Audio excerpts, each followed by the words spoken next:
Have you been following the Lieutenant Dan story? Because I didn't, and I just got caught up. Basically, this man named Joe lives in Tampa, and he wasn't evacuating off his little sailboat out of the harbor during the hurricane. A TikToker named Terrence spotted him, was a bit concerned, offered his help, and started making some videos with Joe.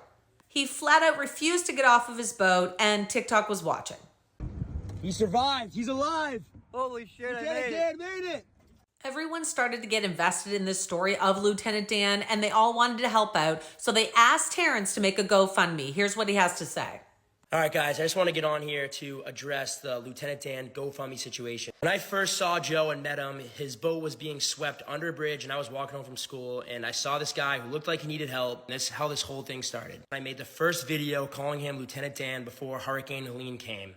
People then fell in love with Joe after a few interviews and were begging me to make him a GoFundMe, so that is what I did. All was to get him a new boat and maybe some money for some food and a scooter for transportation. It was never supposed to get to where it is now. No one knew who this Lieutenant Dan was, but people were donating money to him, and others started looking him up, only to find out that he had quite the shady past. A lot of people started to get upset about the fact that he had a GoFundMe, that people were donating. People who had donated wanted their money back as soon as they found out that he had a rap sheet and had been arrested for multiple things. However, before his past was revealed, everyone wanted to help out. Even another influencer got on board and said that he was going to buy Joe a boat that was worth between $50,000 and $100,000 and going to give him basically a job doing streaming and making his own money. Opinions have obviously been changing now because of Joe's past. We don't know if that influencer is still going to be giving him a new boat and giving him a job. It's all up in the air. But what we do know is that Terrence had started the GoFundMe and collected money for Joe. And then Joe turned around and accused Terrence of trying to steal it.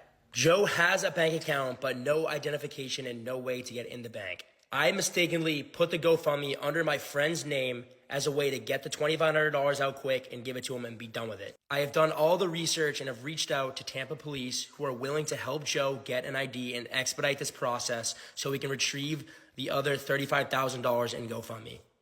I have retrieved all the money that was sent to my friend and I've gotten $7,000 in cash, and which will I be giving to him today. The rest of the money will be sent to Dan as soon as he gets his bank account information set. I'm sad to see where this has all gone to, and I really hope that this can all be resolved and we can all just move on with our lives. Personally, I feel really bad for Terrence. I think he was trying to do a good thing. He was getting views, of course, from his videos, but it's because everyone was invested in what was going on with Lieutenant Dan. Bottom line, he is going to be getting his money from GoFundMe. Terrence was not trying to do something shady and steal money. He just didn't know how else to get the money to him. So he is getting his money. He's already gotten a small portion of it. And once he gets his banking information fixed, he will have the rest of it.